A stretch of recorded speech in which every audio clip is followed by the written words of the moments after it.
الشیطان الرجیم بسم اللہ الرحمن الرحیم الہاکم التکاثر حتی زرتم المقابر کلا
بسم الله الرحمن الرحيم ألهاكم التكاثر حتى زرتم المقابر كلا سوف تعلمون ثم كلا سوف تعلمون كلا لو تعلمون علم اليقين من الشیطان الرجیم بسم اللہ الرحمن الرحیم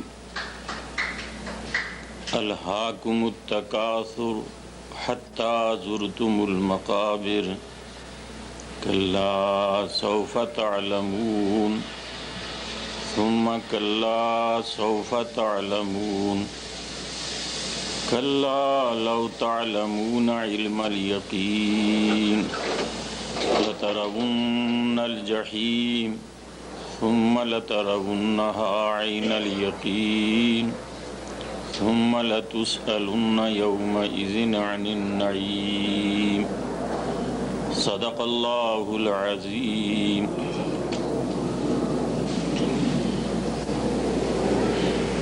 حضرات، چونکہ آپ قرآن کریم کا درس سنتے رہتے ہیں، پڑھتے بھی رہتے ہیں، قرآن کریم کی سورتوں بسم اللہ سے اوپر بعض الفاظ لکھے ہوتے ہیں اس سورہ کا نام، اور اس کے ساتھ مکی یا مدنی کا لفظ لکھا ہوا ہوتا ہے، اور اس کے بعد اس میں کیا رکوع ہیں، کتنی آیات ہیں، یہ لکھا ہوا ہوتا ہے.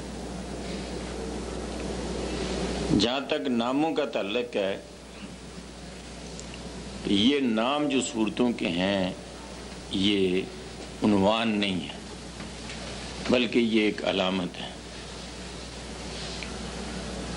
کیونکہ ایسی صورتیں بہت کم ہیں کہ جو ان کا نام ہے اسی بات کا تذکرہ اس کے اندر کیا گیا. مثلا سورہ یوسف ہے، نام بھی وہی ہے اور زیادہ قصہ بھی تفصیل کے ساتھ حضرت یوسف علیہ السلام کا ہے. سورہ نوح ہے، جو نام ہے وہی واقعہ بھی آپ کو ملے گا اس کے اندر. باقی صورتوں کے اندر آپ کو اس طرح کی بات نہیں ملے گی. کسی کا نام سورہ البقرہ ہے، کسی کا نام النحل ہے، کسی کا نام النمل ہے.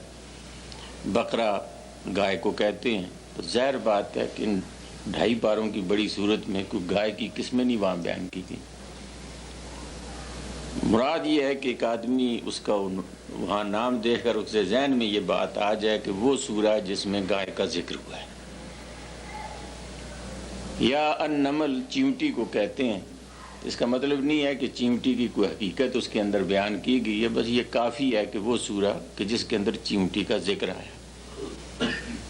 النخل کہتے ہیں شہد کی مکھی کو، اس سے مراد یہ نہیں ہے کہ شہد کی مکھی اور شہد کے فوائد اس کے اندر بیان کیے گئے ہیں، مطلب یہ ہے کہ وہ سورہ کہ جس کے اندر شہد کی مکھی کا ذکر آیا ہے، یہ پہچاننے کے لیے اور بات سمجھنے کے لیے ہے۔ اس لحاظ سے ایک بات تو یہ ہے کہ جتنے نام ہیں وہ علامت کے طور پر پہچاننے کے لیے ہیں کہ ایک سورت کو ہم پہچان لیں۔ اس کے آگے جو دوسرا جملہ مکی یا مدنی کا لکھا ہوا ہوتا ہے، اس کا مطلب یہ ہے کہ حضور اکرم صلی اللہ علیہ وسلم کی نبوت کی زندگی 2 حصوں میں بٹی ہوئی ہے۔ آپ کا پہلا حصہ 13 سال کا مکہ شریف کے اندر گزرا ہے، اور آپ کی زندگی کا دوسرا حصہ 10 سال کا مدینہ شریف کے اندر گزرا ہے۔ تو قرآن وہ کہ جو حضور کے زندگی کے پہلے حصے یعنی نبوت کی زندگی کے پہلے حصے میں نازل ہوا ہے، خواہ وہ جگہ کوئی ہو، طائف بھی ہو سکتا ہے، کوئی دوسرا شہر بھی ہو سکتا ہے، لیکن اس سورہ کا نام جو ہے وہ مکی کہلائے گا، یعنی یہ وہ آیات ہیں یا یہ وہ صورتیں ہیں جب نے حضور اکرم صلی اللہ علیہ وسلم نے جب تک ہجرت نہیں کی تھی اور مکے ہی میں مقیم تھے اس زمانے میں نازل ہوئی، اور جب حضور اکرم صلی اللہ علیہ وسلم مدینے میں تشریف لے گئے اس کے بعد جتنا بھی قرآن نازل ہوا، کسی جگہ بھی نازل ہوا، اس سارے قرآن کی ان صورتوں کا نام مدنی کہلاتا ہے کہ حضور کے ہجرت کے بعد کا یہ حصہ ہے۔ ابھی جو آیات میں نے یعنی ایک چھوٹی سی سورہ آپ کے سامنے پڑھی ہے، یہ اس کا حصہ یعنی اس کا تعلق مکی زندگی کے ساتھ ہے۔ پھر مکی زندگی میں بھی ایک بالکل ابتدائی دور ہے کہ حضور اکرم صلی اللہ علیہ وسلم نبی ہیں اور ماننے والا بھی کوئی بھی نہیں ہے، یا ایسے ہیں کہ بھرل برائے نام چند آدمی ہیں۔ ایسے موقع پر جو کہ بالکل ابتدائی قسم کی چیزیں تھیں اور جس کا تعلق ان لوگوں سے تھا کہ جو نہ ماننے والے ہیں اور انہیں ماننے کی طرف متوجہ کرنا مقصود تھا۔ اس زمانے کی جتنی بھی آیات اور صورتیں آپ کو ملیں گی چھوٹی چھوٹی ہیں، اور چھوٹی چھوٹی صورتوں کا مطلب یہ ہوتا ہے کہ قرآن اپنی فصاحت اور بلاغت کے لحاظ سے ایک ایسی کتاب ہے کہ چونکہ ان کی زبان لوگوں کی عربی تھی اور یہ پیارے پیارے جملے اس قسم کے ہیں کہ عربی زبان والا جب اس کو ایک دفعہ سن لیتا ہے تو وہ خود بخود مانے یا نہ مانے لیکن اسے ریپیٹ کرنا پڑھنا شروع کر دیتا ہے۔ اور یہ ہوتا یہ ہے کہ جب ایک آدمی کو بار بار گنگنانا شروع کر دے تو اس کے اثرات پھر آہستہ آہستہ پڑھتے ہیں جب آدمی معنی اور مطالعے پر غور کرتا ہے۔ چنانچہ یہ آیات اس طرح کی جو چھوٹی چھوٹی ہیں اس کا مطلب یہ تھا کہ ایک دفعہ لوگوں کے کانوں میں یہ بات پڑ جائے، ان کے دماغوں میں بیٹھ جائے اور اس کے بعد اس کا ریپیٹ کرنا شروع کر دیں اور پھر یہ خود اس معنی پر غور کریں گے۔ اور اس زمانے میں اتنا ہی کام ہوتا تھا کہ قرآن پڑھ کے ان کو سنا دو تاکہ وہ یہ بات ان کے ذہن میں آ جائے۔ یہ آیات جو ہیں اپنی زبان اور لغت کے لحاظ سے ہی فصیح اور بلیغ نہیں ہیں، معنی کے لحاظ سے بھی ایک وسیع سمندر رکھتی ہیں اپنی دنیا میں۔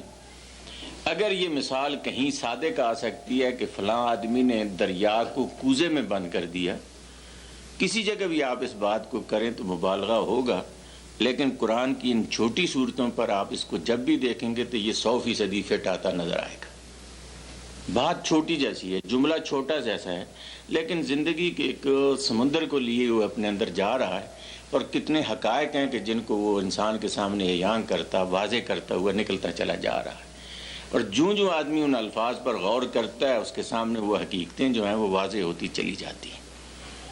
چنانچہ اب میں ان آیات کو یا اس سورہ کو جس کی تلاوت میں نے آپ کے سامنے کی ہے اس پر ذرا غور فرمائیں کہ کس انداز سے اللہ نے ایک بات کی ہے۔ بات دراصل سمجھانا مقصود یہ ہے کہ دنیا میں کوئی چیز بھی جب ہم بناتے ہیں یا خریدتے ہیں، ہم خریدتے ہیں یا ہم بناتے ہیں، اس کا مقصد پہلے سے ہمارے ذہن میں ہوتا ہے۔ میں ایک آنے کی مرچیں بھی بغیر مقصد کے خریدنے کے لیے تیار نہیں ہوں، میرے سامنے اس کا ایک مقصد ہے۔ میں ایک چھوٹی جیسی سوئی بھی خریدنے کے لیے تیار نہیں ہوں جب تک اس کا مقصد میرے سامنے واضح نہ ہو کہ میں نے کیوں خریدنا ہے اسے۔ میں مکان اگر بناؤں گا تو اس کا مقصد پہلے میرے سامنے آئے گا، مجھے کیوں بنانا ہے مکان، میری کتنی ضرورت ہے، اور اس ضرورت کو سامنے رکھ کر یا میری کتنی استطاعت ہے اس کو سامنے رکھ کر میں بناؤں گا۔ خواہ میں بناؤں کسی چیز کو یا خریدوں کسی چیز کو، اس میں ایک مقصد میرا ہوتا ہے واضح طور پر، اسے سامنے رکھ کر میں اس کام کو کرتا ہوں۔ ہر انسان کا یہی معاملہ ہے۔ دنیا میں کسی انسان کو بھی آپ اس حال میں نہیں دیکھیں کہ وہ بلا مقصد ہی خریدتا رہے، بلا ضرورت بناتا رہے۔ بہرحال اس کا ایک واضح مقصد ہوتا ہے۔ آپ اچھا مقصد کہہ سکتے ہیں، برا مقصد کہہ سکتے ہیں، لیکن کوئی نہ کوئی مقصد تو اس کا ہوتا ہے۔ ایک طرف ہمارا یہ حال ہے کہ ہم انسان ہوتے ہوئے کسی چیز کو بھی جب ہم ذہن میں لاتے ہیں کہ یہ خریدنی ہے یا بنانی ہے، اس کا مقصد پہلے ہمارے ذہن میں آتا ہے، پھر ہم اسے پر خرچ کرتے ہیں، اسے خریدتے اور بناتے ہیں۔ لیکن ہم ہی ایک اور معاملے میں نہیں سوچتے اور نہیں غور کرتے، اور ہم میں سے ہم کبھی کسی کا ذہن اس طرف نہیں گیا یا بہت کم گیا ہوگا، آخر جس نے ہمیں بنایا اس کا بھی تو کوئی مقصد ہوگا۔ آخر یہ کیسے ہو سکتا ہے کہ میں اس کا بنایا ہوا تو بلا مقصد کوئی کام نہ کروں اور کسی چیز کو نہ بناؤں، اور اس نے مجھے اور آپ کو اور ساری اس کائنات کو اور انسان کو اس ساری کائنات میں ممتاز حیثیت دی، اور واقعتاً وہ ممتاز حیثیت رکھتا ہے، آیا اس کا کوئی مقصد نہیں تھا؟ ظاہر بات ہے کہ جب ہم اس بات کو نہیں سوچتے کہ میرے اور آپ کے بنائے جانے کا مقصد کیا ہے، ہمیں کس مقصد کے لیے بنایا گیا، کس مقصد کے لیے پیدا کیا گیا ہے، تو پھر وہ اگلی بات کہ ہمیں کام کیا کرنا چاہیے، چنانچہ اس کی کوئی صورت ہی ہمارے سامنے نہیں آتی۔ بس ہم نے دنیا میں آنکھ کھولی، کسی کو کام کرتے دیکھا، کسی کو اور چیز میں دیکھا تو ہم بھی ان کے پیچھے دوڑ پڑے، لیکن ہم نے یہ کبھی بھی نہیں سوچا کہ آخر کسی کی بنائی ہوئی زمین پر رہتے ہیں، کسی کے بنائے ہوئے نظام میں رہتے ہیں، کسی کے بنائے ہوئے ہم ہیں، جس نے ہمیں بنایا ہے اور یہ ساری زمین اور کائنات بنا کر ہمارے حوالے کی ہے اس نے، آخر اس کا بھی کوئی مقصد ہے ہمارے یا نہیں؟ آپ خود غور فرمائیں کہ ہم میں سے کتنے لوگ ہیں کہ جنہوں نے اس بات پر کبھی غور کیا۔ قرآن یہ کہتا ہے تمام انسانوں کو کہ تمہارا سب سے بڑا قصور جو ہے وہ یہ ہے، تم بھولے اس لیے ہو، تم بھٹکے اس لیے ہو، تم راہ راست پر اس لیے نہیں آئے کہ تم نے اس حقیقت کے پر غور ہی کبھی نہیں کیا۔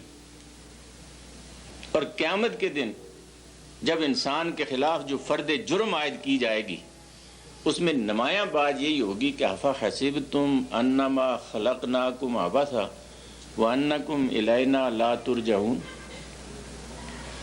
کیا تم نے یہ سمجھ رکھا ہے کہ ہم نے تمہیں بلا مقصد پیدا کیا ہے، ویسی بیکار پیدا کیا، کھلونے کے طور پر پیدا کیا؟ معاذ اللہ کوئی بچوں والی حرکت کی گئی ہے کہ جس طرح وہ مٹی کے کھلونے بنا کے توڑ دیتے ہیں، اس طرح سے تمہیں بھی بنایا گیا ہے، اور تمہارے بنائے جانے کا کوئی مقصد نہیں ہے، یہ تم نے سمجھا کیسے ہے؟ یہی فرد جرم،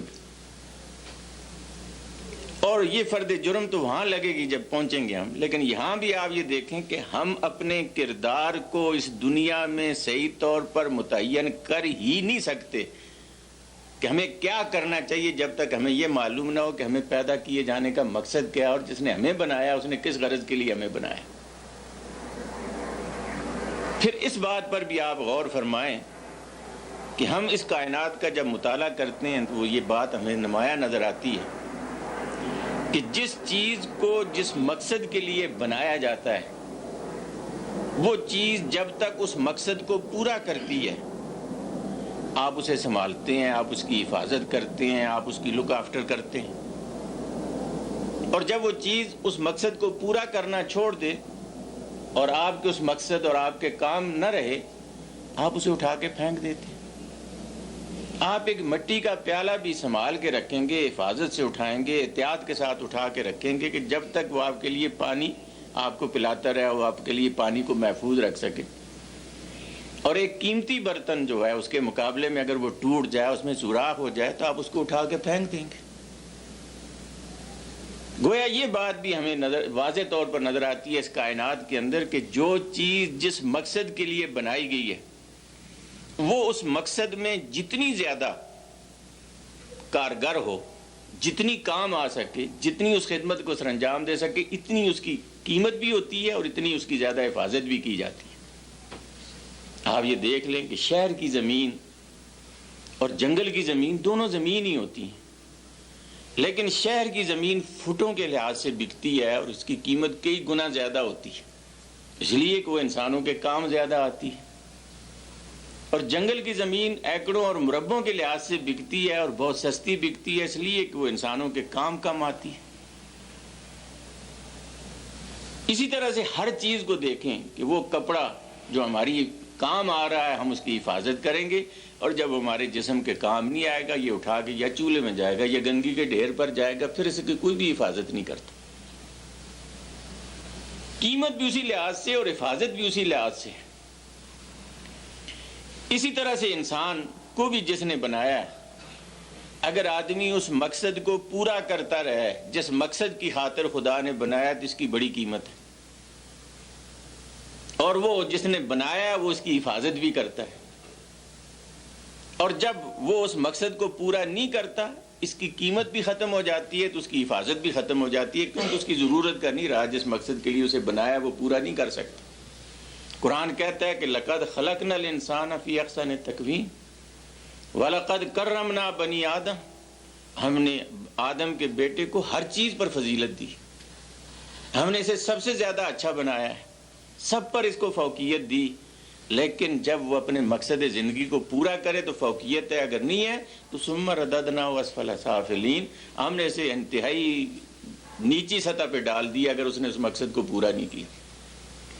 اسی انسان کا بہت بڑا مقام ہے، اور اسی انسان کو اگر اس مقصد زندگی کو پورا نہ کرے تو قرآن کہتے ہیں اولئک کالانعام، یہ انسان نہیں ہے، یہ تو جانور ہے، یہ چارپایا ہے۔ نہیں، چارپایا نہیں ہے، بل ہم اضل، یہ اس سے بھی کوئی پرلے درجے کی چیز ہے، اس لیے کہ چارپائے کو اس کام کے لیے نہیں بنایا گیا، جس کام کے لیے بنایا گیا وہ اسے پورا کر رہا ہے، اور اسے جس کام کے لیے بنایا گیا اس نے پورا نہیں کیا، لہذا یہ جانوروں سے بھی بدتر چیز ہے۔ اولئک کالانعام ہے، نہیں بل ہم اضل، اس سے بھی پرلے درجے کی یہ چیز ہے۔ اس کی ایک مثال آپ اپنے سامنے رکھیں، ایک واقعہ 12ویں صدی میں بغداد کے اندر ایک شخص ذی علم تھا، لیکن بعض وقت عقل کی مار زیادہ پڑے تو آدمی دوسرے راستے پر بھی چل جاتا ہے، چنانچہ اس زمانے میں اس پر وہ عقلیت زیادہ سوار ہوئی اور اس نے اسلام کو چھوڑ کر اسلام کا مخالف ہوا۔ یہ بغداد کا واقعہ ہے 12ویں صدی ہجری کا، اور اس نے اسلام کے خلاف بہت سے اعتراض کیے۔ اس میں یہ ایک اعتراض یہ کیا کہ یہ اسلام عجیب قسم کا ہے کہ مجھے اس کی سمجھ نہیں آتی، کوئی آدمی چوری کرے تو تھوڑے سے پیسوں کی خاطر معمولی جیسی رقم میں اس کا ہاتھ کاٹ دیتے، ہاتھ یہ تھوڑی سی رقم میں کاٹ دیتے ہیں، 10 درہم 5 درہم میں کٹ جاتا ہے، اور جب اسے کوئی دوسرا کاٹ دے اس سے توان اسی ہاتھ کا جب لیتے ہیں تو ہزاروں درہموں میں لیتے ہیں۔ کہتا ہے ایک ہاتھ کی 2 قیمتیں، یہ میری سمجھ میں نہیں آتی، یہ کیسا مذہب ہے، یہ کیسا دین ہے، یہ کیسی بات ہے۔ اس زمانے کے ایک بہت بڑے عالم جنہوں نے ایک تفسیر لکھی ہے روح المعانی، اور بہت عظیم تفسیر ہے، علامہ آلوسی رحمۃ اللہ علیہ نے، انہوں نے اس کا جواب دیا۔ انہوں نے فرمایا کہ اس ہاتھ کی قیمت چند درہم ہے اور اس کی قیمت ہزاروں درہم بھی ہے، لیکن وقت کی بات ہے۔ اور وہ فرمایا وہاں ان کا جملہ یہ ہے فَلَمَّا كَانَتْ أَمِينَةً، جب یہ ہاتھ تھا اپنے مقصد کو پورا کر رہا تھا جس کے لیے بنایا گیا تھا، کانت ثمینتاً، اللہ نے اس کی یہ قیمت رکھی کہ جو ہزاروں میں جاتی ہے۔ فلما خانت، جب اس نے خیانت کی، جس غرض کے لیے بنایا گیا اسے پورا نہ کیا، حانت، اللہ نے بھی اسے ذلیل کر دیا، جا تو چند ٹکوں کی خاطر بھی کٹ جا، تو رہنے کے قابل ہی نہیں۔ آپ یہ دیکھ لیں کہ فرمایا ایک مومن سارے جہان پر باری ہے، کس وقت کہ جب وہ مومن ہے، کیونکہ مومن ہی اپنی زندگی کے مقصد کو پورا کر رہا ہوتا ہے، اور جب وہ مومن نہیں ہوتا وہ کیا ہے، کوڑے کرکٹ کا ڈھیر ہے وہ انسان کہ جس کی کوئی حیثیت، کوئی وزن خدا کی زمین پر باقی نہیں رہتا۔ آپ اس چیز کو سامنے رکھ کر اس بات پر غور فرمائیں کہ یہ کوئی معمولی قسم کی بات نہیں ہے جس کو ہم نے نظر انداز کیا ہوا. یہ ایک عظیم قسم کی بیماری ہے جو مجھے، آپ کو، تمام انسانوں کو لگی ہوئی ہے. ہم سارے کے سارے اس بیماری کے اندر مبتلا ہیں. ان آیات کے اندر اللہ تعالیٰ نے سب سے پہلی بات جو ہم انسانوں کے سامنے کی وہ یہ ہے کہ تم جو پیدا کیے ہوئے ہو کسی اور بات کو نہ سوچتے، تم صرف اس حقیقت پر غور کرتے کہ ہر آدمی اگر سوچے تو وہ خود نہ پیدا ہوا ہے، نہ خود زندہ رہ سکتا ہے، اور نہ اپنی موت سے اپنے آپ کو بچا سکتا ہے. ہر انسان اگر سوچے تو اسے یہی ہے کہ وہ کسی کی مرضی سے یہاں آیا ہے، اس کی جتنی مرضی ہے وہ رکھتا ہے، جب اس کی مرضی اٹھا لیتا ہے. اس پر تو کسی دلیل کی ضرورت نہیں ہے کسی کو سمجھایا جائے. اگر ہے کوئی ایسا اپنا زور لگا کے رہنا چاہتا ہے تو رہے، پتہ لگے اسے. کیا یہ بات کسی انسان کے سمجھنے کے لیے کافی نہیں ہے کہ میں یہاں اپنی مرضی سے نہیں آیا ہوں، اپنی مرضی سے رہ نہیں سکتا، اپنی مرضی سے جا نہیں سکتا، تو آخر میں کسی کا ہوں نا، جس کی مرضی میرے اوپر چل رہی ہے. جب چاہ بھیجا، جتنا چاہ رکھا، جب چاہ اٹھا لیا. لیکن ہم میں سے کتنوں نے اس بات کو سوچا؟ یہ ہے وہ بیماری. قرآن یہ کہتا ہے کہ اس بیماری میں تم سارے کے سارے مبتلا ہو، اور اس بیماری کا نام قرآن نے کیا رکھا؟ غفلت.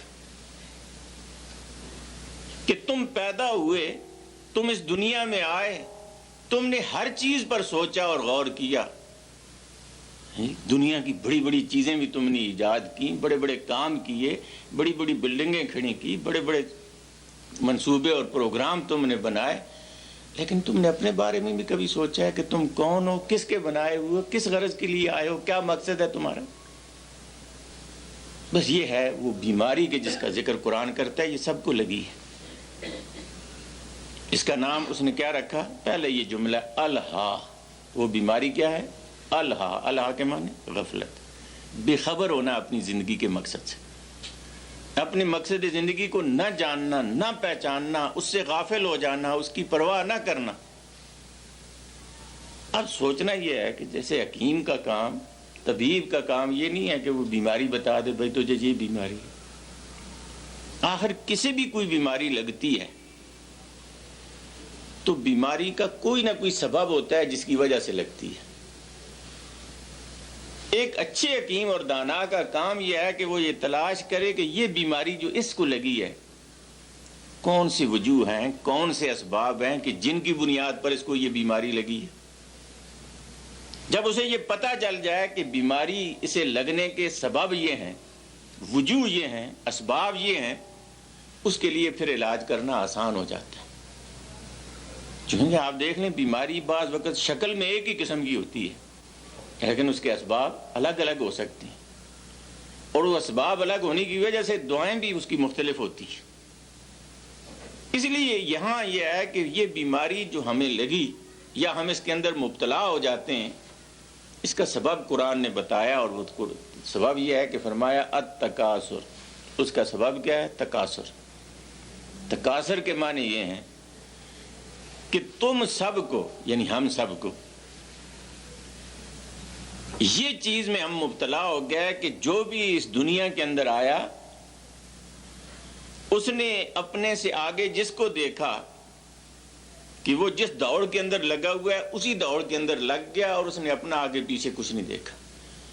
کسی کو مکان بناتے دیکھا تو یہ لگ گیا مکان میں، کسی کو مربے خریدتا دیکھا یہ اس میں لگ گیا، کسی کو اپنی دنیا بناتے دیکھا اس دنیا کے اندر لگ گیا، اور اس نے یہ سمجھا کہ کیا ہے کہ اس نے اتنے مربے بنا لیے، تو لہٰذا میری بھی 2 ٹانگیں، 2 کان، 2 آنکھ، سب کچھ ہے میرا، تو میں نہیں بنا سکتا. چنانچہ اب آپ یہ دیکھیں کہ جس نے اپنے سامنے یہ سب کچھ متعین کر لیا ہے کہ میرے پڑوسی نے یہ کیا، وہ سعودی عرب پہنچ گیا، وہ امارات میں پہنچ گیا، وہ انگلینڈ میں پہنچ گیا، اور یہ دیکھو چند روز میں اس نے کوٹھی کھڑی کر دی. اب اس کو ایک ہی ہوگا کہ میں کس طرح سے پہنچوں. ظاہر بات ہے کہ آدمی کے ذرائع وسائل محدود ہوتے ہیں، اور اس نے اپنے لیے ایک بہت بڑی چیز بنا لی ہے کہ میں نے یہ کرنا ہے.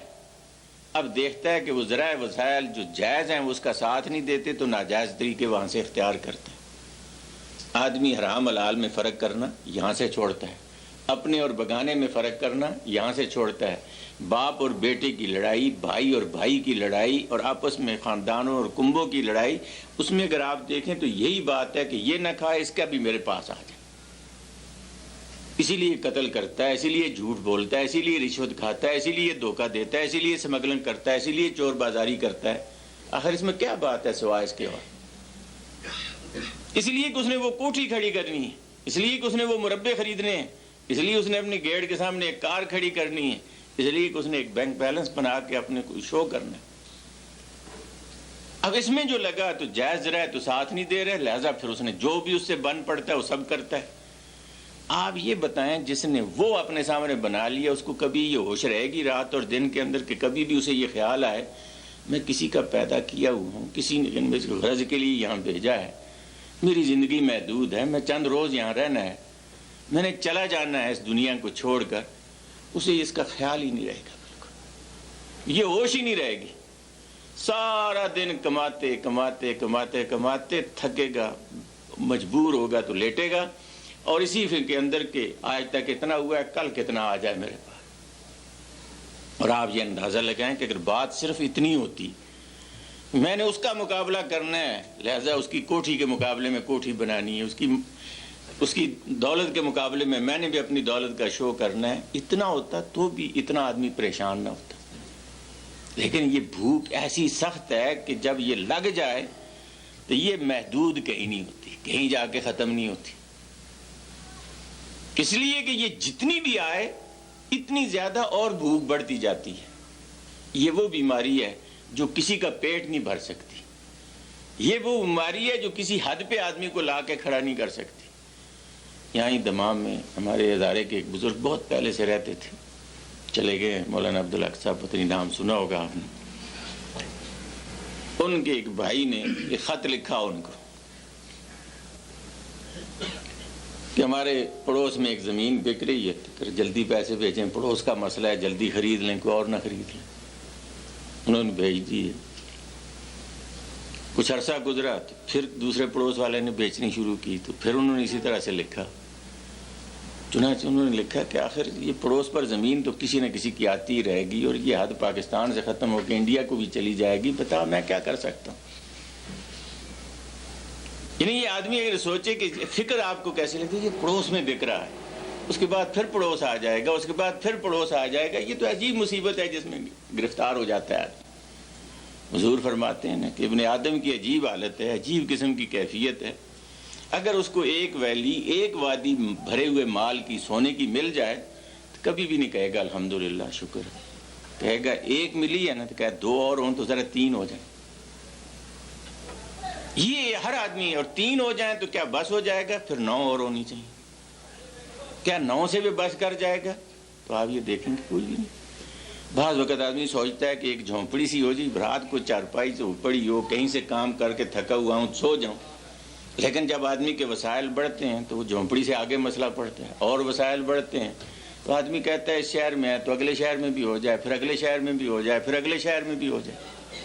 آپ یہ دیکھیں یہ حد کہیں بھی نہیں ٹھہرتی آگے، اور پھر اس دولت میں یہ جتنی اس طرح سے بڑھتی ہے، کھاتا تو آدمی اتنا ہی کچھ ہے جتنا اس کا پیٹ ہے، پہنتا آدمی اتنا ہی کچھ ہے جتنا اس کا جسم ہے، رہتا آدمی اتنی جگہ پر ہے جتنی جگہ اس کو ضرورت ہوتی ہے، لیکن اس میں ایک لطف اور لذت ایک اور قسم کی پیدا ہو جاتی ہے، قرآن اسے ایک دوسری جگہ ذکر کرتا ہے، اور وہ یہ ہے کہ الذی جمع مالا وعددہ، مال کو اکٹھا کرتا ہے، اب اس کے کھانے سے بھی وافر، اس کے پہننے سے وافر، اس کے مکانوں سے وافر، اس کی ساری ضروریات سے وافر ہے، لیکن ایک اور چیز ہے جس کی پیچھے وہ پڑا ہوا ہے، وہ یہ ہے کہ آج اکاؤنٹ میں کتنا زیادہ ہو رہا ہے، عدد، یہ گنتی بڑھتی چلی جائے، لاکھ سے 10 لاکھ جائے، 10 لاکھ سے آگے ملین سے، پھر بلین میں، پھر آگے بڑھتی چلی جائے، اس گنتی کا بڑا لطف ہے، اور جتنا ذائقہ اور جو لذت اور جو چسکا اس میں آدمی کو آ کے پڑتا ہے نا، عدد میں کوئی بھی نہیں۔ یہ ہمارے یہاں بھی کہتے ہیں جی 99 کے چکر میں آدمی کو نہیں پڑنا چاہیے، اور یہی ہے وہ 99 کا چکر کہ جب آدمی اس میں پڑ جائے تو یہ کیفیت آدمی کی ہو جاتی ہے بالکل۔ چنانچہ یہ ایک لطیفہ بہت پہلے کئی سال اخباروں میں چھپا ہے ہمارے پاکستانیوں کے بارے میں کہ کوئی شخص یہی بار سے ہم پاکستان گیا اور بڑی مدت انہوں نے کمایا، تو اب تھک کے بوڑھے ہو کے جب چلے گئے تو کوئی دوست ملنے کے لیے آیا، تو انہوں نے کہا بھئی اب کام شام تو چھوڑ کے آ گئے، کچھ کاروبار، کوئی مکان، کوئی چیز۔ اب اس نے شروع کیا مکان کا، تو اس نے کہا جی کس مکان کی بات کرتے ہو؟ کراچی والے کی، لاہور والے کی، اسلام آباد والے کی، پشاور والے کی؟ کاروبار کی تو وہ بھی کراچی سے پشاور، پشاور سے کراچی جا رہا ہے۔ وہ آدمی کچھ تنگ سا ہوا، پریشان سا ہوا کہ کوئی بات بھی کرو یا کراچی سے لاہور پشاور پہنچتی ہے، پھر یا پشاور سے پھر کراچی پہنچ جاتی ہے۔ اس نے کہا ذرا بات بدلے۔ اس نے کہا جی آپ کے والد صاحب کا کیا حال ہے؟ اب وہ زبان پر وہی بات چڑھی تھی، تو اس نے کہا کون سے والد کی بات، کراچی والے یا پشاور والے کی؟ آپ یہ اندازہ لگائیں کہ وہ بات جو ذہن میں ہے ایک ہی ہے کہ یہ بھی ہو، حالانکہ اس نے رہنا تو ایک ہی جگہ ہے جا کے۔ اللہ جی جمع مالم وعددہ، بس اتنی سی بیماری ہے کہ بس گنتا چلا جائے، بس وہ گننے میں بڑا لطف آتا ہے۔ آپ اس معاملے میں ذرا سا کسی کو چھیڑیں نا کہ کیا کیا، آپ دیکھیں گے بلا حساب بلا ضرورت وہ کتنا کچھ بتاتا چلا جائے گا۔ کیوں کہ ذوق آدمی کا یہ پیدا ہو جاتا ہے کہ اس نے اتنا کچھ جمع کر لیا۔ اس لیے فرمایا کہ یہ ہے وہ سبب کہ تم غافل کیوں ہوئے، تم نے اپنی حیثیت کو بھولا کیوں، تم نے اپنے آپ کو فراموش کیوں کر دیا، تم اس چیز میں مبتلا ہو گئے۔ اور جو اس چکر میں پڑا اسے اپنی کہاں ہوش رہتی ہے، وہ اپنا اسے کہاں اس کو فکر رہتی ہے میں کون ہوں، کیا حیثیت ہے میری اور کیا ہے۔ اس میں آپ یہ دیکھیں کہ لطیفہ بھی ہے، لیکن ایک چکر آدمی کا چھوٹے پیمانے یا بڑے پیمانے پہ ہے۔ کسی شہر میں کوئی آدمی جو ہے وہ گنڈیریاں بیچتا تھا، نوجوان، اور گنے والوں کا آپ دیکھیں رات کو جاتے مارکیٹ سے گنا لاتے، صبح چھیلتے، دن کو بیچتے، اسی میں رات دن ہو جاتے، وہ وقت ہی نہیں ملتا۔ اس کی داڑھی بڑھتی رہی بڑی ہو گئی، نوجوان سا تھا۔ پاس سے ایک دیندار گزرتا، اس نے کہا یہ بڑا دیندار قسم کا آدمی ہے، چلو اسے رشتہ دے دیتے۔ انہوں نے دے دیا، اس نے قبول کر لیا، تاریخ مقرر ہوئی۔ اب وہ جو رشتے والے دن، نکاح والے دن جب وہ آدمی پہنچا، داڑھی اس کی صاف تھی۔ اب اس نے پوچھا وہ یہ کیا ہے مسئلہ؟ اس نے کہا بس جب سے یہاں اس ریڑھی پہ بیٹھے ہوں گڈھیری بیچنے کے لیے وقت ہی کبھی نہیں ملا کہ جامت کر سکوں، اور آج میں نے کہا چلو شادی کا دن ہے، آج تو جامت کر لوں کم از کم۔ آپ یہ دیکھیں کہ یہ ہے چکر آدمی کا کہ جس میں آدمی پڑتا ہے اور جا کے اس مصیبت میں آدمی مبتلا ہو جاتا ہے۔ کسی کو نہ سونے کی فکر، نہ جاگنے کی فکر، نہ کھانے کی فکر، باقی کسی چیز کی ہوش کیا رہے گی اس کو؟ مبتلا جو اس کے اندر ہوا اس کو کیا بات رہے گی؟ چنانچہ قرآن یہ کہتا ہے کہ غفلت کا سبب کیا ہے؟ یہ تکاثر ہے، یہ مال کے پیچھے دوڑ ہے۔ اب قرآن نے اس کا علاج بتایا، ذرا غور فرمائیں۔ اور حقیقت یہ ہے کہ آدمی اس بات کو ذرا سوچے اور غور کرے تو اس سے بہتر علاج اس کا اور کوئی نہیں ہے۔ فرمایا تم اسی اضافوں میں، انہی پروگراموں میں، انہی منصوبوں میں آگے بڑھتے چلے جاتے ہو، حتیٰ زرتم المقابر۔ تم قبر کی طرف نہیں جاتے، قبر خود آگے بڑھ جاتی ہے تمہاری طرف، وہ آ کر گلے سے لگاتی ہے کہ جانا تو ادھر ہے، رہنا تو ادھر ہے۔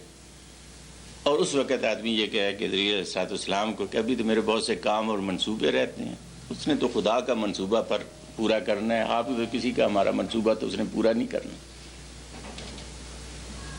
یہ ہے وہ بنیادی حقیقت کہ جسے سے ہم بے پرواہ ہو کر یہ سارا کام کرتے ہیں۔ ہم اس دنیا میں اس طرح سے رہتے ہیں جیسا ہم آ گئے ہیں، ہم نے لگا دیا ہے اب ڈیرا، اب ہمیں یہاں سے ہٹانے والا کوئی نہیں ہے، اور اس طرف ہماری نظر ہی نہیں جاتی، نگاہ ہی نہیں جاتی۔ اگر کوئی مولوی بیان کر بھی دے کہ مولویوں کا کام ہی اور کیا ہے، انہیں قیامتی کے مسئلے بیان کرنے، مرنی کے مسئلے بیان کرنے، ہم تو زندہ رہنے کے لیے آئے ہیں سارے کے سارے۔ قرآن یہ کہتا ہے کہ یہ ہے وہ بات۔ آپ اندازہ فرمائیں کہ دو چیزیں ہیں جو قرآن نے بار بار ہمارے سامنے رکھی۔ ایک چیز ہے جو آدمی کو اپنا آغاز کا پتہ ہو میں تھا کیا، اور ایک چیز ہے آدمی کو اپنے انجام کا پتہ ہو کہ میں ہوں گا کیا۔ حقیقت یہ ہے کہ آغاز اور انجام آدمی کی نگاہوں میں دونوں رہیں، وہ آدمی کبھی بھی گمراہ نہیں ہو سکتا۔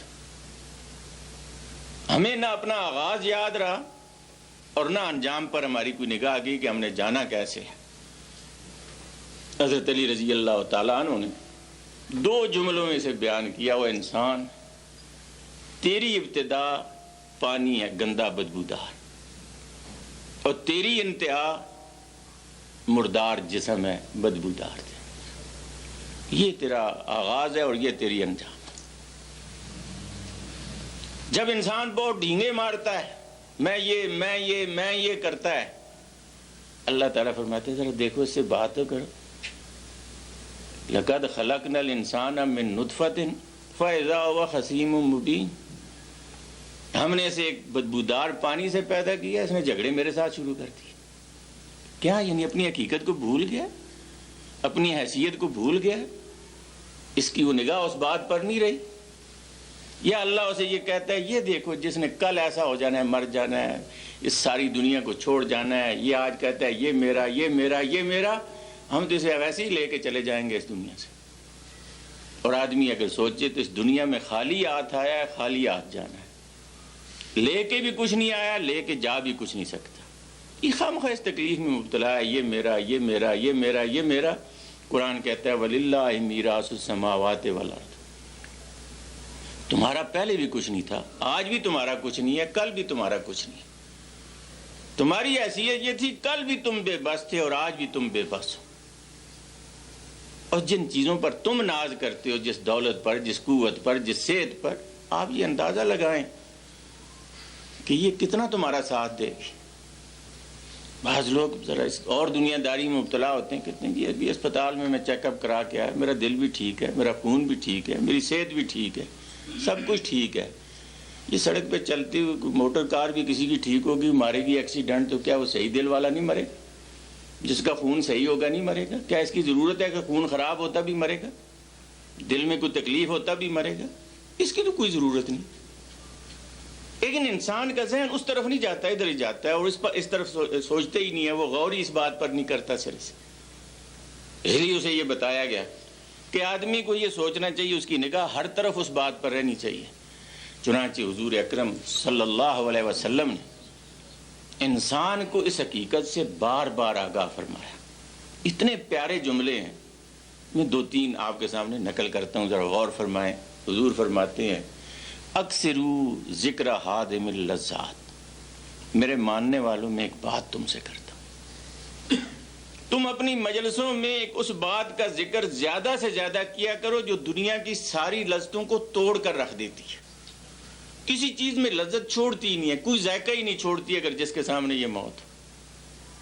فرمایا وہ کیا ہے؟ فرمایا وہ موت ہے، تم اس کو یاد کرو۔ آدمی بڑے بڑے محل بھی بنا رہے، بڑی دولت بھی اکٹھی کر لے، بڑے مربے بھی اکٹھے کر لے، اور بڑی فوجیں بھی ارد گرد اکٹھی کر لے، اپنی چارپائی پر سوتے وقت صرف یہ سوچ لے ان میں سے کوئی چیز مجھے مرنے سے بچا لے گی، اور آج تک کسی کو یہ بچا سکی،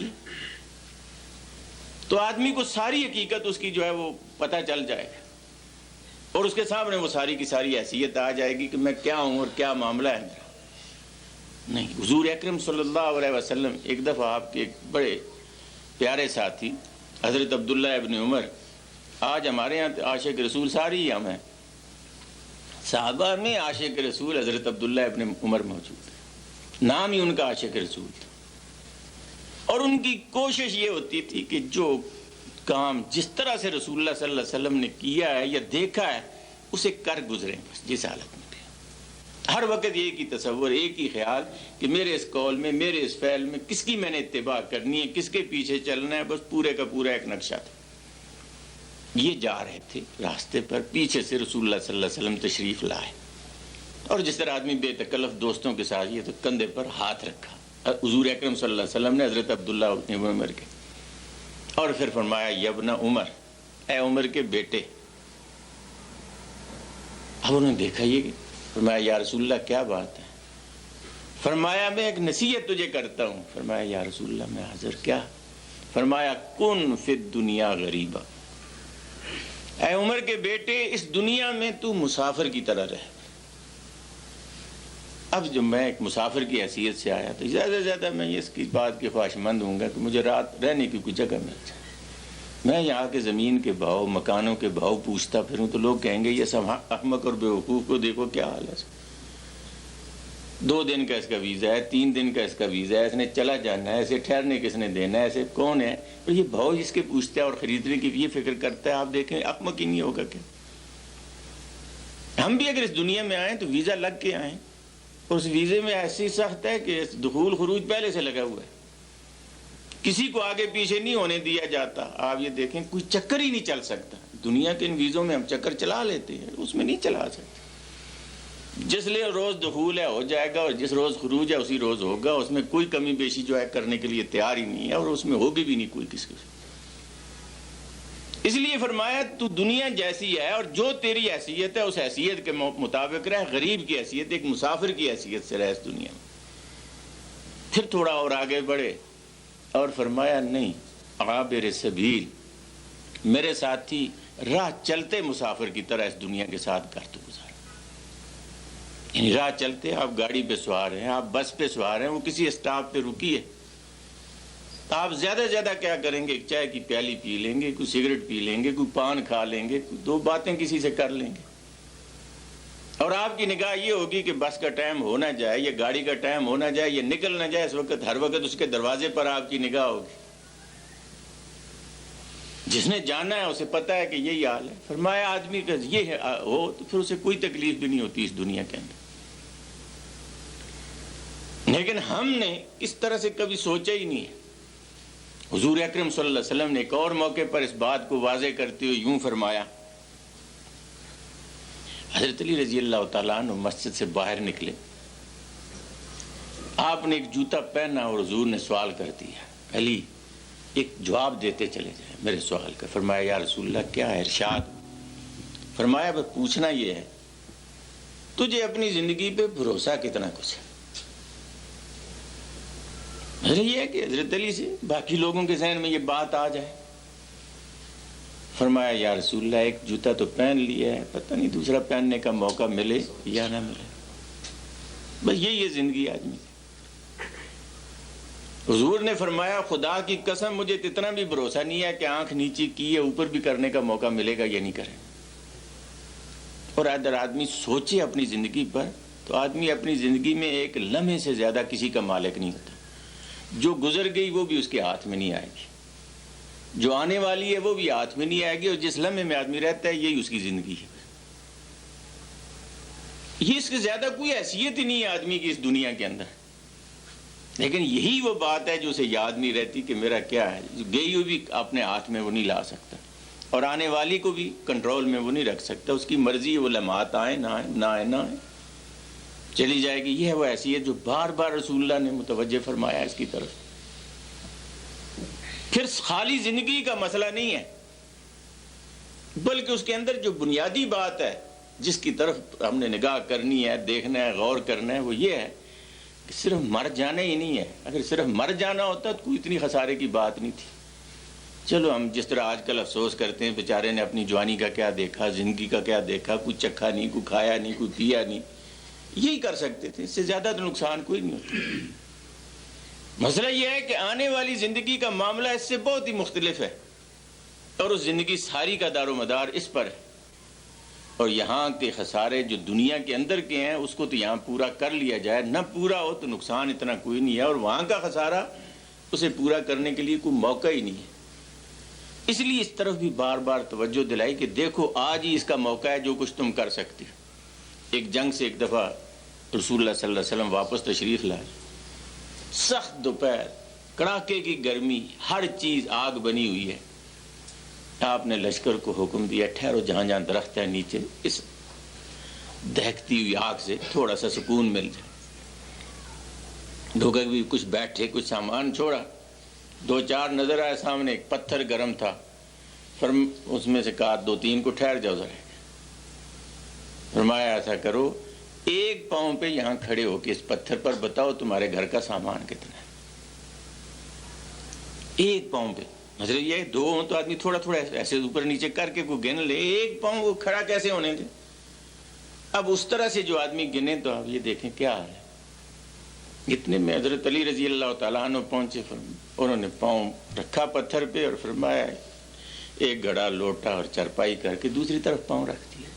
فرمایا بس یہی حال ہے آدمی کا قیامت کے دن. جتنا کم ہوگا حساب اتنا آسان ہوگا، اور اس سے زیادہ سخت وقت ہوگا وہ حساب دینے کا. کہ آج جمع تو ہم نے کیا ہے، اس پر ہم خوش ہیں، لیکن اس پر ہم خوش نہیں ہیں کل جو آڈٹ ہوگا اس حیثیت سے جا کر ایک ایک چیز کا جو باز پرس ہوگی وہ کس قسم کی نوعیت ہوگی، اس طرف ہمارا ذہن نہیں جاتا. اس میں اصل جو ضرورت ہے وہ اس بات کی ہے کہ اسلام نے، نبی کریم صلی اللہ علیہ وسلم نے جو بار بار ایک بات کے وہ ہمارے ذہن میں لایا وہ یہ ہے کہ جس دنیا میں ہم رہتے ہیں یہ دنیا ایک ایسی چیز ہے اس نے کبھی کسی کے ساتھ وفا نہیں کی، اور یہ زندگی کے جس پر ہم بھروسہ کیے ہوئے ہیں یہ بھی کسی کے ساتھ وفا نہیں کرتی. آدمی کی آرزویں امنگیں کچھ ہوتی ہیں اور یہ کچھ کر ڈالتی ہے. یہ دنیا میں آدمی سوچتا کچھ ہے اور یہ الٹا اسے دوسری طرح سے کر دیتی ہے. اگر ان دو چیزوں پر آدمی کی نگاہ رہے تو کبھی بھی آدمی خراب نہیں ہو سکتا. لیکن آدمی کو دنیا کی چمک ان دونوں چیزوں سے غافل کر دیتی ہے، اسے نہ اپنا انجام یاد رہتا ہے نہ دنیا کی حقیقت یاد رہتی ہے. چنانچہ بائبل میں حضرت عیسیٰ علیہ السلام کا ایک واقعہ بڑا عجیب سا ہے لکھا ہوا ہے. اس دنیا کے بارے میں بہت عمدہ مثال ہے کہ وہ ایک آدمی کے ساتھ سفر میں نکلے، اور اس زمانے میں ظاہر بات ہے کہیں ریسٹورنٹ نہیں ہوتے تھے اور کہیں ویسے روٹیاں شوٹیوں کا انتظام راستے میں مشکل ہے کہ مانگ کے کھاؤ لوگ مل جائے. اس لیے لوگ روٹیاں پہلے ہی باندھ کے اپنے ساتھ نکلتے تھے. ہمیں بھی یاد ہے ہمارے دیہاتوں میں لوگ جب عدالتوں کی طرف آتے تھے تو دن کی روٹیاں ساتھ رومال میں باندھ کے لاتے تھے، اس میں گڑ لے آئے پیاز لے آئے کہ چلو دن گزر جائے گا اور اس طرح سے ہم واپس پھر گھر پہنچ جائیں گے. چنانچہ وہ نے 3 روٹیاں لیں، 2 آدمی نکلے. اب راستے میں کہیں حضرت عیسیٰ علیہ السلام تھک کے سو گئے تو اس کو کہا تھوڑا سا آرام کر لیں پھر چلتے ہیں. جب سو کے اٹھے پھر چل پڑے. آگے چل کر ان کو بھوک جو لگی تو انہوں نے فرمایا بھائی ذرا روٹی کھولنا کھا لیں. روٹی کھولی تو 2 تھی. آپ نے فرمایا بھی روٹیاں میں گھر سے 3 لے کے چلا، روٹیاں 2 ہیں، بات کیا ہے؟ اس نے کہا بات تو کوئی نہیں ہے، جھوٹا آدمی ہو چور ہو فوراً ایک بات کرے گا، قسم اٹھائے گا، کہے خدا کی قسم 2 ہی تھیں، آپ کو غلط فہمی ہوگی. اور نبی کے لیے یہ بڑا مشکل ہے اس کے سامنے کوئی خدا کا نام لے اور اسے وہ کہے تو جھٹلا دے. فرمایا ٹھیک ہے مجھے غلط فہمی ہوگی، روٹیاں 2 ہوں گی، تو اللہ کا نام لے کے کیسے جھوٹ بول سکتے. چل پڑے. آگے چلے تو آپ کو 3 سونے کی اینٹیں ملی.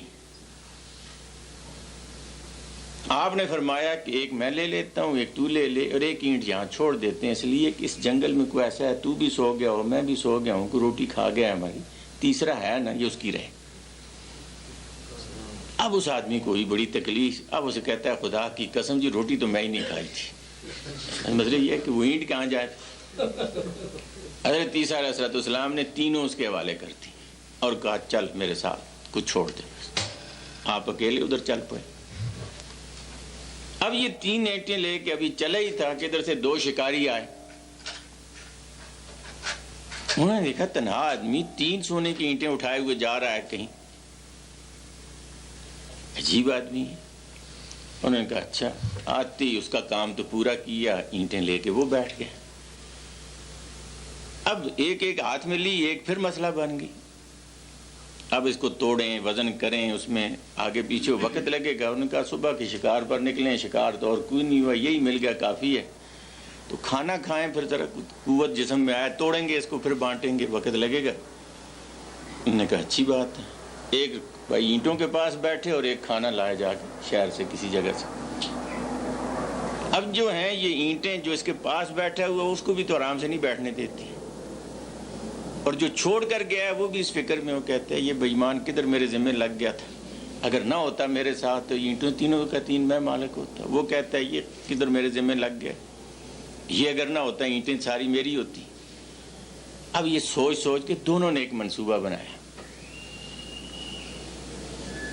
چنانچہ وہاں سے وہ اس نے اپنا کھانا کھایا اور اس کے لیے جو کھانا لایا اس میں زہر ملا کے لے آیا. بھی یہ کھائے گا سو جائے گا، میں اپنی اینٹیں لے کے چل پڑوں گا. اور یہ جو اینٹوں کے پاس بیٹھا ہوا تھا یہ بھی بے فکر تو نہیں تھا. اس نے بھی سوچا کہ چلیے کچھ اس کے ساتھ کرتے ہیں. چنانچہ وہ کھانا لے کر آیا، اس نے آؤ تاؤ نہیں دیکھا، ایک برچھا اس کے پیٹ میں مار دیا اس کو۔ جب وہ مر گیا تو اس نے کہا اینٹیں تو اب الحمدللہ تینوں کی تینوں میری ہو گئی، کہ کھانا کھا لوں، بھوکا کیسے اٹھا کے چلوں گا۔ جب کھانا کھایا تینوں سو گیا، پہلا بھی سویا ہوا تھا مرا ہوا، یہ بھی مر گیا، تیسرا بھی مر گیا۔ اب حضرت عیسیٰ علیہ السلام پر جب وہاں سے ان کا گزر ہوا، اینٹیں اسی طرح سے چمک رہی ہیں اور یہ تین وہاں گل سڑ رہے ہیں۔ آپ یہ دیکھ لیں کہ اس دنیا میں اس نے کسی کی چمک نے کتنوں کو یہاں تباہ و برباد کر دیا، اور یہ اسی طرح سے چمکتی ہے۔ اس کی چمک میں کبھی فرق نہیں آیا، ہر روز نئی، ہر روز تازی، ہر روز نئی نئی بن کر آتی۔ حضور نے اس کی عجیب مثال دی، فرمایا ان الدنیا خلوۃ خاضرہ، لوگوں دنیا میٹھی ہے بھائی، اور خالی میٹھی ہوتی تو بھی کوئی بات ہے، خاضرہ ہر دن تازہ تازہ ہو کر آتی، یہ باسی ہوتی ہی نہیں ہے کم وقت۔ آدمی یعنی غور کرے کہ اس کا باپ مرتا ہے، ماں مرتی ہے، بیٹا مرتا ہے، بھائی مرتا ہے، پڑوسی مرتا ہے، دوست مرتا ہے، ذرا سی کڑواہٹ آتی ہے اور پھر بھول جاتا ہے آدمی، کہتا ہے یہ بے وقوف تھا جو مر گیا، بس میں تبھی زندہ ہوں۔ ذرا سی بس ہوتی ہے۔ یہ لوگوں کی قبریں کھودتا ہے، ایسی اپنی قبر کھودنے کا کبھی خیال نہیں آیا۔ یہ لوگوں کے جنازوں میں شریک ہوتا ہے، ایسے اپنا بارے میں کبھی نہیں سوچا میرا بھی جنازہ ہوگا۔ یہ ایسی ہے چمک، بس اس میں جب لگتا ہے اس میں لگا رہتا ہے۔ فرمایا یہ دنیا بڑی میٹھی ہے اور یہ بڑی تازی تازی ہو کر سامنے آتی ہے، لیکن ایک بات یاد رکھو، ان اللہ مستخلفکم فیہا، اللہ نے تمہیں اس میں اپنا جانشین، اپنا نائب بنا کر بھیجا ہے، اور نائب جسے بنایا جاتا ہے آدمی کی نگاہ بھی اس پر ہوتی ہے، فینظر کیف تعملون، اور تمہارے اعمال کو بھی دیکھ رہا ہے کیا کر رہے ہو، کیا تم اس کی مٹھاس میں گم ہو کر رہ جاتے ہو، یا تم اس بات کی فکر میں ہو کہ جس نے جو ذمہ داری ہماری لگائی ہے اسے پورا کر رہے ہو یا نہیں کر رہے ہو۔ کہ اس لیے وہ دیکھ رہا ہے اس بات کو۔ اصل میں آدمی کا جو امتحان ہے وہ یہی ہے کہ وہ آدمی اس فرق کو محسوس کر سکے اور اس کی چمک دھمک میں نہ آئے۔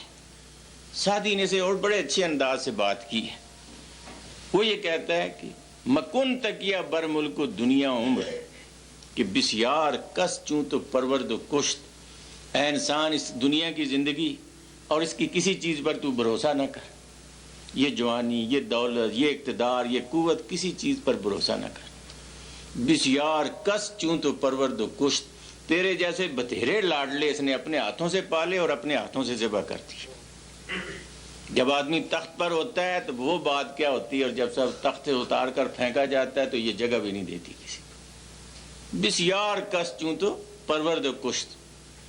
شادی نے ایک اور انداز سے اس بات کو بھی رکھا، انسان کی اس حیثیت کو سامنے رکھ کے فرمایا ہر کے آمد عمارت نو ساخت، جو بھی آتا ہے اس دنیا میں ایک نیا مکان بناتا ہے، رفت منزل بدیگرے پرداخت، جب جانے لگتا ہے تو دوسرے کے حوالے کر جاتا ہے۔ وہاں دیگر ہم چنی پخت اوس، اور جب آتا ہے تو اس دوسرے کی ہرس کچھ اور آگے ہوتی ہے۔ کہتا ہے باپ ذرا پرانے زمانے کا تھا، وہ جدید تعمیرات سے واقف نہیں ہے، آج کمرے یوں ہونے چاہیے اور اس کی اونچائی، اس کی چوڑائی، اس کی ونڈو، اس کی فلاں چیز یہ یوں ہونی چاہیے، اس نے پھر وہ کھیڑا پھر بنانا شروع کر دیا۔ سعدی کہتا ہے جب سے دنیا آئی مکان بن رہے ہیں اور بنتے چلے جا رہے ہیں۔ ایک سوال اس نے کیا اور بڑا عجیب ہے، کہتا ہے این عمارت بسر نہ برد کسے، مجھے کوئی یہ بتایا کہ بنائے تو سب نے ہیں، کوئی ساتھ بھی لے کر گیا ہے، ان میں سے کوئی نہیں گیا۔ آج آدمی جب عمارتوں پر نگاہیں ڈالتا ہے کہ بنانے والوں نے کیا کیا کمال کیا، لیکن ان کی قبر میں جا کر کوئی ان کی حسرت کو بھی پوچھے کہ جو کچھ بنا کے چھوڑ کے آج میں کس جگہ آ کے پڑا ہوا ہوں۔ آدمی کی نگاہ ادھر تو رہتی ہے، ادھر نہیں جاتی، اس غربت کی طرف، اس ویرانی کی طرف اور اس اندھیرے کی طرف اور اس مشکل کی طرف کہ جا کر جانا کدھر ہے۔ ہاں یہ دیکھیں کوئی 30 سال، کوئی 35 سال، کوئی 40 سال، آپ پوچھیں ہم جب آپس میں تعارف کراتے ہیں کہ ہم سعودی عرب میں رہتے ہوئے، باہر رہتے ہوئے اتنا عرصہ گزرا ہے، وہاں جی کوٹھی ایک بنا لی ہے، جب بوڑھے ہو کے کسی کام کے نہیں رہیں گے چاہیں وہاں اس کوٹھی میں، تو بظاہر بات ہے عمر کتنا ساتھ دے گی، زندگی بعد میں مر جائے تو کوئی ماں، کوئی باپ، کوئی بیٹا یہ رحم کرے گا جی اس نے 40 سال باہر رہ کے بڑی سخت مشقت اور مزدوری کر کے یہ کوٹھی بنائی ہے، 10 دن اور رہنے دو اس کو یہاں۔ مرتے پہلی آواز نکالنے لگے گی کھودو قبر اٹھا کے لے جاؤ اس کو یہاں سے، نہ بیٹا رکھنے کے لیے تیار ہے، نہ بیوی رکھنے کے لیے تیار ہے، نہ کوئی بھائی رکھنے کے لیے تیار ہے، اور جس نے اتنی محنت کر کے بنائی کہا اٹھاؤ نکالو اس کو یہاں سے، چند گھنٹوں سے بھی آگے کوئی بات جانے کے لیے تیار نہیں۔ یہ ہے وہ دنیا جس کو ہم بنا کے جا رہے ہیں سارا کا سارا۔ یہ قرآن یہ کہتا ہے کہ کاش کہ اس دنیا کے ان دھندوں میں مبتلا انسانوں، جس نے تمہیں اپنی حیثیت ہی فراموش کر دی، اپنے آپ کو بھول چکے ہو، کیا تمہیں کبھی یہ بات یاد آتی کہ تم اس بات کو یاد رکھتے کہ ہم نے مرنا بھی ہے؟ اسی لیے نبی کریم صلی اللہ علیہ وسلم نے موت کے بارے میں بارہ ذکر کے بعد اس موت کو تازہ رکھنے کے لیے ایک بات یہ فرمائی۔ حضور اکرم صلی اللہ علیہ وسلم فرماتے ہیں الا انی نہیتکم عن زیارت القبور، جب تم نئے نئے ایمان لائے تھے، ابھی توحید راسخ نہیں ہوئی تھی، پکی نہیں ہوئی تھی تمہارے ذہنوں میں، تو میں نے منع کر دیا تھا قبروں پہ نہ جاؤ، کیونکہ شرک کہیں لوٹ نہ آئے۔ اس لیے قبر پرستی، بت پرستی، یہ ساتھ ہی ساتھ ہیں جتنی بھی پرستشیں۔ الان اب مجھے امید ہے کہ یہ توحید تمہارے ذہنوں میں مضبوط ہو چکی ہے، لیکن قبر کا ایک فائدہ بھی ہے، الان زوروہا، اب جاؤ اس کی قبروں پر زیارت کرنے کے لیے۔ کیوں جاؤ؟ کیوں جاؤ؟ ذرا سوچے اس کو۔ کیا ہم نے کبھی گیا اس نیت سے؟ ہمارے یہاں کوئی بات کرے کہتے ہیں جی سنت رسول ہے، اس سنت رسول کے ساتھ قول رسول بھی تو ہے نا، کیا طریقہ ہے؟ فَإِنَّهَا تُزَاحِدُ مِنَ الدُّنْيَا، لوگوں یہ دنیا سے تمہارے دلوں میں رغبت کم کرے گی۔ یہ ہمارا باپ، یہ بھائی، یہ بیٹا، یہ دوست، یہ بادشاہ، یہ بڑا کل کیسے دن دناتا پھرتا تھا، آج چپ کر کے یہاں لیٹا ہوا، اور ہم نے بھی یہاں آنا ہے۔ بس سوچو اس بات کو۔ فَإِنَّهَا تُزَاحِدُ مِنَ الدُّنْيَا، لوگوں یہ دنیا سے بے رغبت کرے گی، وَتُذَكِّرَكُمُ الْآخِرَةَ، اور آخرت کی یاد دلائے گی کہ اصل معاملہ یہ ہے۔ وہ بڑے بڑے جھگڑے کرنے والے، فساد کرنے والے، دو بڑے بڑے وسیع ملکوں میں نہ رہنے والے، آج ان دونوں کو ایک قبر میں رکھ دو، کوئی جھگڑا نہیں کریں گے، چپ کر کے لیٹ جائیں گے وہاں جا کے۔ اور ایک اور روایت میں یوں بھی آتا ہے کہ جب دو انسان ایک زمین پر جھگڑتے ہیں، ایک کہتا ہے میری ہے، دوسرا کہتا ہے میری ہے، زمین ان دونوں کو پکار کر کہتی ہے بڑے بیوقوف ہو، میں کسی کی بھی نہیں ہوں، تم دونوں میرے ہو۔ اگر تمہیں یہ حیثیت یاد رہے تم کس کے ہو، آدمی اس بات کو بھول جاتا ہے۔ یہ ہے قرآن کے جو اسے کہتا ہے کہ حتیٰ زرتم المقابر، تم انہی خواہشوں اور آرزوؤں کے اندر لگے رہتے ہو، اور تم نے جا کر جس جگہ پر پہنچنا ہے وہ بات تمہیں یاد نہیں رہتی۔ پہلی بات، پہلی بنیاد کہ جو آدمی کے ذہن میں آئے کہ سب سے پہلے انسان کو یہ سوچنا چاہیے، اس دنیا میں کام کرنے سے پہلے ایک فیصلہ یہ کرنا چاہیے کہ آخر میرے اللہ نے مجھے کیوں پیدا کیا، کیا غرض تھی پیدا کرنے کے لیے۔ یہ چند روزہ زندگی، یہ عارضی زندگی، یہ تھوڑی سی زندگی دی کس لیے؟ آخر اس نے ہمیں بنایا اور اتنا کچھ ساتھ اسباب اس نے پیدا کیے، کیا مقصد تھا؟ جب تک ہم یہ نہیں سوچیں گے تو اپنا کردار صحیح ہم متعین نہیں کر سکیں گے، اور جب تک ہم یہ سوچیں گے نہیں، کردار متعین نہیں کر سکیں گے، تو کریں گے کیا ہم؟ اسی لحاظ سے آج یہ دیکھ لو کہ ہمارے ہاں عجیب عجیب قسم کی باندھ باندھ کی بولیاں بولی جاتی ہیں، اس لیے کہ ہمارا کوئی کردار نہیں، ہمارے سامنے کوئی ہے ہی نہیں بات، ہمارا کوئی مقصد زندگی نہیں ہے، کوئی چیز متعین ہی نہیں ہے ہمارے ذہن کے اندر، اور ساری منفرد اور ادھر ادھر کی باتیں ہیں، اور ان سے آپ یہ دیکھیں کہ کوئی چیز جوڑ ہی نہیں کھاتی۔ دیکھنا یہ کہ ساری کائنات میں ہماری حیثیت کیا ہے، کیوں بنایا گیا، کس غرض کے لیے بنایا گیا۔ انشاءاللہ یہ بات میں اگلے پروگرام میں آپ کے سامنے رکھوں گا۔ وآخر دعوانا الحمدللہ رب العالمین۔ اگر کوئی بات عالمین والعاقبۃ للمتقین والصلاۃ والسلام علی رسولہ محمد وعلی آلہ وصحبہ اجمعین۔ اللہم صلی علی سیدنا محمد بارک وسلم۔ پروردگار ہمارے گناہوں کو معاف فرما، ہر قسم کی برائیوں سے یا اللہ محفوظ فرما، یا اللہ وہ کام کرنے کی توفیق عطا فرما جس کے کرنے سے تو راضی ہوتا ہے، یا اللہ ان کاموں سے بچا جن کے کرنے سے تو ناراض ہوتا ہے، یا اللہ اپنے دین کی سمجھ اور اس پر عمل کی توفیق عطا فرما، حضور اکرم صلی اللہ علیہ وسلم کی پیروی نصیب فرما، قیامت کے روز حضور کی شفاعت نصیب فرما۔ یا اللہ دنیا میں جو لوگ بھی تیرے دین کی سربلندی کے لیے کام کر رہے ہیں تو ان کی مدد فرما، ان کی کوششوں کو برابر فرما، ان کی مشکلات کو دور فرما۔ یا اللہ افغانستان کے مجاہدین کی مدد فرما۔ یا اللہ ایک مشکل مرحلہ ان کے سامنے آیا، جس طرح پہلے معاملات تو نے ان کے لیے آسان کیے، اس کو بھی آسان فرما دے۔ یا اللہ افغانستان کو صحیح معنوں میں اسلام کا گھر بنا دے۔ یا اللہ فلسطین، لبنان، ہندوستان، جہاں جہاں مسلمان مظلوم ہیں، مولا اس ظلم سے تو نے نجات عطا فرما۔ یا اللہ جو مسلمان آپس میں لڑ رہے ہیں انہیں ہدایت عطا فرما۔ مولا بیماروں کو شفا عطا فرما، پریشان حالوں کی پریشانیاں دور فرما، بے روزگاروں کو روزگار عطا فرما، روزگار والوں کے روزگاروں میں برکت عطا فرما۔ یا اللہ ہمارے ماں باپ، بہن بھائی اور باقی ایمان والے جو اس دنیا سے رخصت ہو چکے ہیں، مولا ان کی مغفرت فرما، ان کی نیکیوں کو قبول فرما، ان کے گناہوں کو معاف فرما۔ مولا ہماری اولادوں کو نیک بنا، ہم پر رحم فرما، ہماری دعاؤں کو قبول فرما۔ وصلی اللہ